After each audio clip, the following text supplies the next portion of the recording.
सारा हो गया तो एक दिन वो भुट्टो साहब आए और उन्होंने बोला कि जाओ, हम लोग तो अपना यूं है और आप लोग जाओ, क्योंकि यहाँ समझौता हो गया था.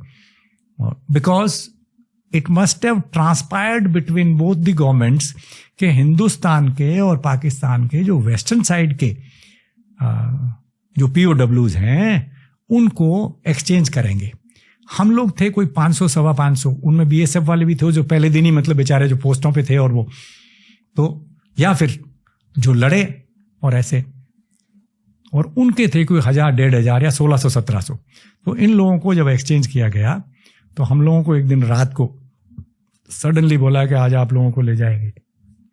तो पता लग गया. उन्होंने ड्रेस भी वो पुरानी जो काली वाली थी वो ले ली और दूसरी ड्रेस पहनाई, एक खाकी पैंट शर्ट, और सबको अपना जो भी वहां पर था क्या था, देयर वाज नथिंग एक्सेप्ट दोस्त. तो वो वाले कपड़े भी हम लोग जो हमारे क्रॉस लगे हुए थे ले जाओ भले, और शूज थे वो लेके आ गए. तो रात को वो बोले कि हम बसों में ले जाएंगे. तो पता था कि पाकिस्तान में कहीं भी बीच में बसों पे पथराव वगैरह हो सकता है. तो पट्टे जिस बस से आना था वो बसों में तो लाए नहीं और ट्रेन से ले आए. ट्रेन से ले आए, रात में कोई कितने बजे रवाना किया और लाहौर सुबह 4 बजे उतार के अफसरों को ले गए और जवानों को बैरक्स में ले गए और एक बैरक खाली करा दिया. और उनकी जो बटालियन, उनकी जो पलटन थी, उनको सबको बताया नहीं और कुछ जो थे उनको करके जवानों को, और फिर हम लोग ऑफिसर मेस में वहां पर ब्रेकफास्ट वगैरह करा के फिर वो वाघा बॉर्डर ले आए. वाघा बॉर्डर ले आए और वाघा बॉर्डर पे एक एक करके, तो सबसे पहले वहां भी एक सेकंड लेफ्टिनेंट गुरुंग था जो आसाम राइफल्स का था, और उसके बाद में पीछे में वो मेरा ही कोर्समेट था, उसके भी एक बैनेट से उन्होंने पहले ही दिन, क्योंकि वो अपना टनल खुदवा रहा था और ऊपर आया तब तक देखा उसको, बिफोर ही रियलाइजेज, और वो ही फॉल्स डाउन, मतलब नीचे बचाव करे तब तक उसके यहाँ, नहीं तो वो घोंप रहा था उसको वो, तो गोली तो ऊपर से निकल गई और बैनेट थोड़ा सा उसके लग गया था. तो हम दोनों ने क्रॉस किया, हमारे यूनिट के लोग आए, उन्होंने हमको रिसीव किया. ज्ञानी जैल सिंह जी चीफ मिनिस्टर थे पंजाब के, और हमारी यूनिट के अफसरों के अलावा जनरल हीरा थे जो आर्मी हेडक्वार्टर से आए थे, उन्होंने हमें रिसीव किया. और फिर हमको अमृतसर ले गए. अमृतसर में अमृतसर के कलेक्टर और वहाँ के जो भी पदाधिकारी थे और जो मिलिट्री के ऑफिसर्स थे और गवर्नमेंट ऑफ पंजाब ने इंक्लूडिंग द चीफ मिनिस्टर हम लोगों का स्वागत किया. और सब लोग मिले, वहाँ जो मिलिट्री कमांडर्स थे उनकी वाइव्स और ये सिविलियन ऑफिसर्स और ऑल दी पीपल एंड बड़े बड़े ministers including Giani Zail Singh. Then in the night only we were put in the trains. वो जो ट्रेन थी फिर वो दिल्ली के लिए रवाना हो गई. हम लोगों का स्वागत किया, बहुत ही वहाँ पर अच्छा फंक्शन किया.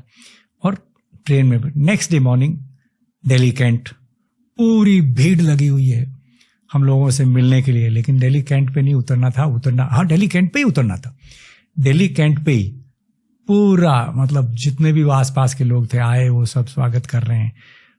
पेरेंट्स वगैरह भी जिनके पहुंच गए, मेरे वाले तो नहीं पहुंचे थे, कोई और 1-2 जने आए थे जयपुर से जो, और सारे ऑफिसर्स और जवानों के मिलने के लिए. लेकिन फिर हम लोगों को उनसे सेपरेट करके अपने अपने, क्योंकि अभी डीब्रीफिंग होनी थी. मिलिट्री का सिस्टम होता है, मिलिट्री का सिस्टम होता है, वो पूछते हैं भाई ये इतने साल के लगभग वहां रह के आए हैं 11 महीने, तो ये क्या वहां किया, इनको क्या किया, कोई ऐसा तो नहीं हुआ कि दे बिकम, इनको ब्रेन वॉश कर दिया गया है या कुछ ऐसे तो नहीं है.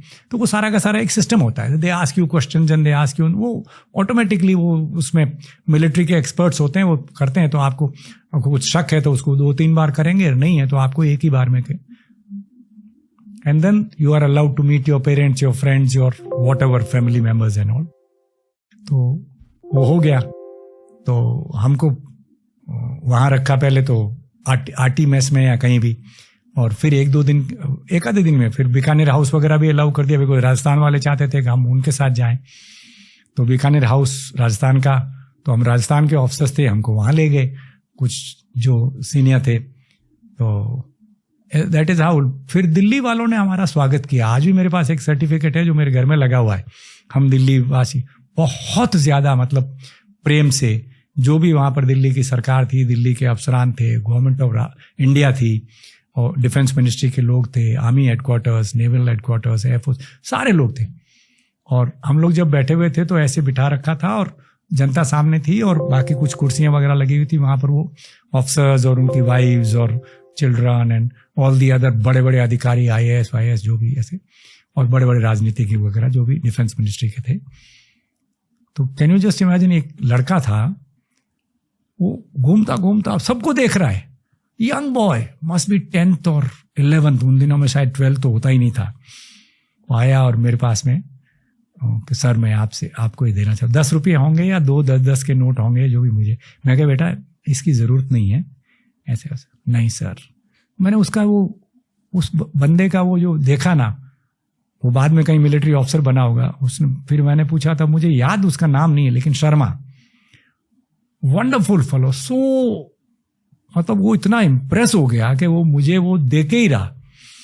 मैं देख रहा था, वो सिर्फ मुझे ही उसने नोटिस किया, मेरे पास आया, और क्योंकि बातचीत कर रहे होंगे तो वो सब सुन रहा था। और फिर उसको पता था कि देखिए इनकी गोली लगी हुई है, इनके यहाँ भी लगी हुई।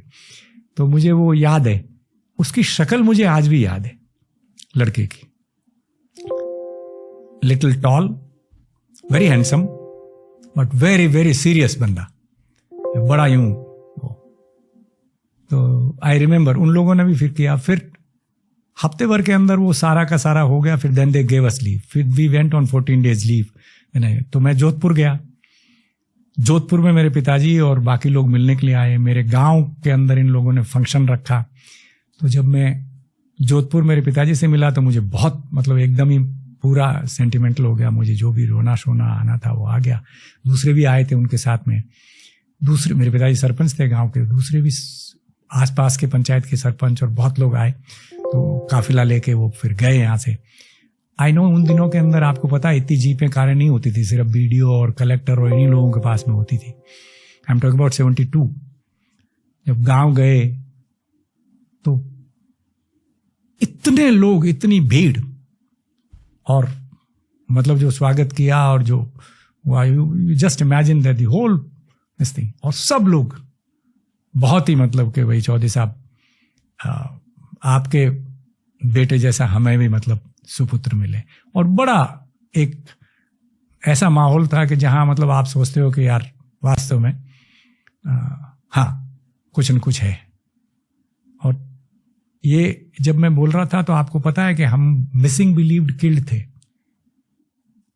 तो मिसिंग बिलीव्ड किल्ड में आपको पता है कि मेरी यूनिट में जो मेरा बिस्तर था, हमारी यूनिट को भी ये कंफर्म करने में कि मैं जीवित हूं या शहीद हो गया, तो मेरा बिस्तर था वो गांव भेज दिया। आपको पता है जिसका बिस्तर गांव चला जाता है, it is taken for granted that, और टेकन दैट वे कि अब ये बंदा नहीं आएगा वापिस, ये मिलिट्री में काम आ गया। तो जब ये बिस्तर चला गया गांव में और एक चिट्ठी साथ गई कि आपका बेटा बड़ा शूरवीर था, उसने बहुत ही वीरता दिखाई, जो भी उसको टास्क दिया गया उसने पूरा किया, हमारी यूनिट बहुत ही मतलब उसके वीरता पे बहुत प्राउड है, बहुत ज्यादा हमको गर्व है। चला गया है चिट्ठी नेचुरली।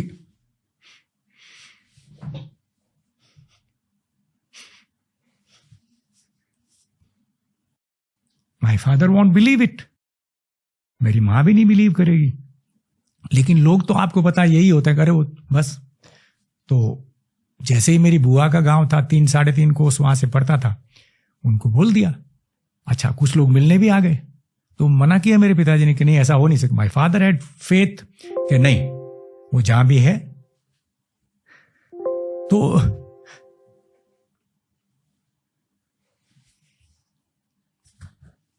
मेरी बुआ और कुछ लोग वहां के वो रोते रोते आ गए। फिर उनको बोला कि नहीं, because my father and mother stop believing.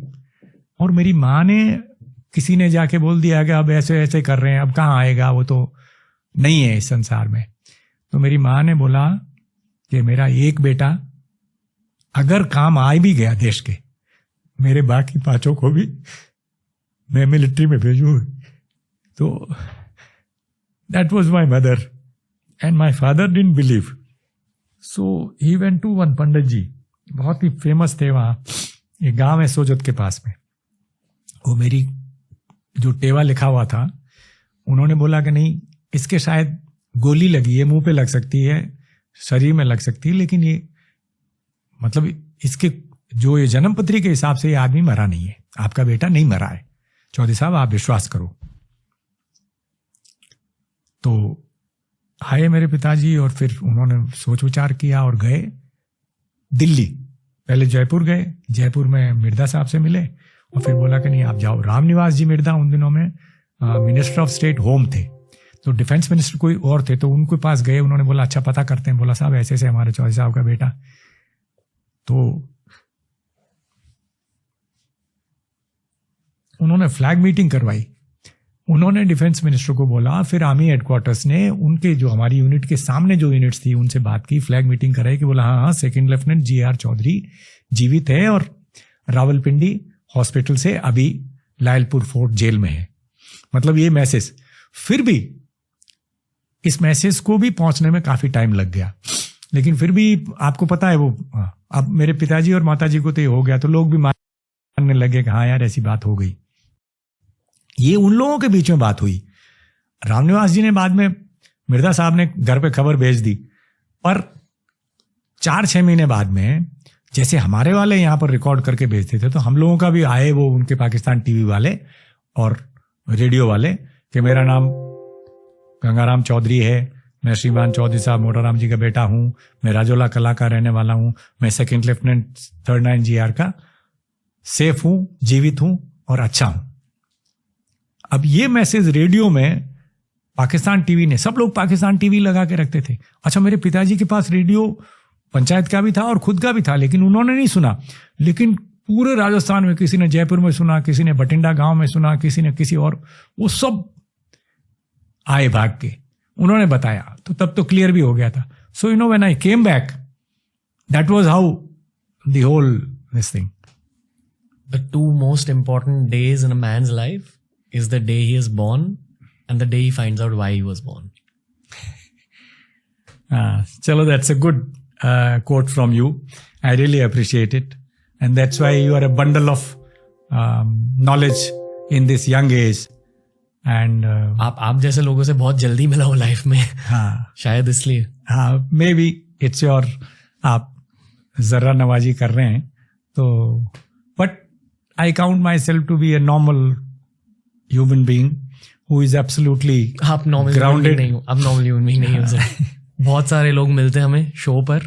I can tell you for sure, it's not just me, team को भी यही लग रहा है कि आज का पॉडकास्ट बहुत ज्यादा स्पेशल है। आपने नॉर्मल लाइफ नहीं जी है। 11.5 months के बारे में आप सोचते हो, आप वहां जाते हो फिर से थॉट्स के थ्रू? बिल्कुल नहीं। अगर मैं जाता भी हूं तो मैं वो चीज याद रखता हूं कि उन्होंने एक सांस्कृतिक प्रोग्राम किया, ठीक है ना। जब ये भुट्टो साहब आ गए और शिमला एग्रीमेंट हो गया और ये गुरुद्वारा परेड और मंदिर परेड और मस्जिद परेड जब होने लगी और चर्च परेड, तो फिर उन्होंने एक बोला कि यार ऐसे ऐसे, तो हम लोग गुनगुनाते रहते थे। तो गुरुंग भी बहुत अच्छा गाता था, हमारे मेजर हमीर साहब थे, ये बोलते थे यार चाहो तू सुनाना। तो हम लोग यहाँ अपने अंदर बैठ के, तो फिर हमको पहले तो अलाउ नहीं करते थे, तो हम लोग गाएंगे, तो हम कुछ भी गाना गाएंगे। तो वो उनके भी जो आते थे, एक डॉक्टर साहब आते थे, क्योंकि उनका भाई इस साइड में था, तो वो डॉक्टर साहब हमारे कर्नल मलिक जो इंचार्ज थे उस जेल के, पाकिस्तानी जेल के, उनके कर्नल, तो वो भी ऐसे, तो ये गाने उन्हें के बोला यार गाओ ना। अच्छा मेरे जमाने भी कुछ शेरो शायरी करते थे, तो हम लोगों से थोड़ा थोड़ा वो उनका वो एफिनिटी हुआ, तो हम लोग गाते थे। तो वो आधा घंटा, कभी हफ्ते में 1-2 बार, तो आनंद आता, बोला यार प्रोग्राम कर दो। तो फिर उन्होंने, हमारे मेजर हमीर साहब ने बोला कि sir if you allow me, हम कल्चरल प्रोग्राम कर दें। बोला करो। तो जब किया तो उन्होंने अपनी फैमिलीज भी बुला दी, ये जितने भी थे। तो आप बताइए, हमारे जो जवान थे, गोरखा जवान भी थे, सरदार भी थे, साउथ इंडियंस भी थे, बंगालीज भी थे, हर स्टेट के, कश्मीरी भी था। वो कश्मीरी ने तो ऐसे हो के मेरे प्यारे वतन करके वो गाना गाया, और कश्मीरी बॉम्बडन जी उधर, और यूं करके वो, फिर हमने गजलें सुनाई, इन्होंने जवानों ने वो किया। तो मतलब इतना ज्यादा वो थे इम्प्रेस्ड के अच्छा लगा। मतलब तो वो बोलते थे, मुझे तो कई बार बोला उन्होंने भी, बोला मैं तेरे को यहीं रख दूंगा वो जनरल मलिक। मैंने कहा सर अगर तनवीर को आप बोल रहे हैं ना कि आपका एक ब्रदर उधर है, उसको वहां रख दिया तो, बोला नहीं यार वो भी आएगा वापस, चाहो बट तेरे। तो यूं, so even that camaraderie was there. So these are the things which I remember, जो अच्छी चीजें थी जी। जैसे मैंने आपको बताई वो उस जेसीओ ने जो पूछा, या मेरे जमाने ने जो बोला, या ये हमने जो म्यूजिक वगैरह किया, या जो बात उसने मुनीर खान ने और उन्होंने वो बोली, I remember good things. Sir आपको पता है कि शायद ये वीडियो उन पाकिस्तानी सोल्जर्स तक पहुंच सकेगा, शायद देयर इज अ पॉसिबिलिटी। आपने कभी खुद उनसे बात करी है इस फेज के बाद? मेरे इन्होंने ये देखे होंगे जो टेड टॉक वगैरह है जी, तो ये जरूर उन्होंने देखे हैं। तो I have seen some reactions from that side, some positive, some otherwise, और once in a while I may be on social media जी, may be somebody has written something about my this thing. I am 200% sure ये पहुंचने वाला है उन तक। हर एक चीज पहुंचती है। इवन मेरा टेड टॉक देखा है, जी। जब मैंने वो डॉक्टर वाली बात की थी तो शायद किसी ने कुछ कमेंट किया था, although I didn't see it, but वो कुछ कमेंट भी लिखते हैं ना उसके नीचे, हाँ जी सर। तो किसी ने मुझे बताया कि ऐसे ऐसे लिखा है। इवन हमारे यहाँ के 2 डॉक्टर्स ने बोला कि नहीं यार डॉक्टर्स तो ऐसे नहीं करते। मैं कहा भाई जो मैंने सच बताया, मुझे खुद को पता है कि डॉक्टर्स ऐसे नहीं करते, जी जी, लेकिन आई have scene and experienced, that's why I am telling you. Not that उसने मेरा ये नहीं लगाया, लेकिन उसने, आफ्टर ऑल ह्यूमन बीइंग्स है ना, even that doctor was shaken up by the loss of part of Pakistan and the humility which they had to go through, because he must be just 24, 25, 30 years. तो वो 24 साल तो उसने वहां का ही देखा, तो उसको ज्यादा वही इंप्रेशन था कि बस गाजी हैं, हम तो कभी हार ही नहीं सकते। और जब वो हार गए तो वो विचलित हो गया और उसने वो रिएक्शन किया। But I have nothing against him. एक आखिरी सवाल है आज से, जो पाकिस्तानी ये वीडियो देख रहे हैं उनके लिए क्या मैसेज है आपकी? We are one, we are all human beings. हम लोग इंडियंस हैं, हम लोग वसुदेव कुटुंबकम, पूरा संसार एक कुटुंब है, और आप लोग तो हमारे भाई ही हो ना भाई। हम लोग लड़ते हैं तो क्या, जी, भाई भाई भी लड़ते हैं ना। आप लोग हमसे दूर नहीं हो, और आपसे यही रिक्वेस्ट है कि आप ऐसी गवर्नमेंट लाइए जो हिंदुस्तान में टेररिज्म नहीं करे, हमारे टेररिस्ट को आगे प्रमोट नहीं करे, और हम एक दूसरे से मिले हैं। जैसे पहले आते थे आपके गायक यहाँ पर गजलें गाने के लिए, और हमारे खुद के जो आर्टिस्ट वहां जाते थे और परफॉर्म करते थे। बहुत ही कम, आप लोग तो बहुत कम बुलाते थे, हम लोग हमेशा बुलाते थे गुलाम अली साहब को और सबको। ऐसे बुलाइए। और एक वो जो बहुत ज्यादा जोर जो यूं ऐसे गाते थे ना, वो नुसरत फतेह अली, हाँ, फतेह अली खान साहब आते थे, और क्या, ठीक है ना, ये होना चाहिए।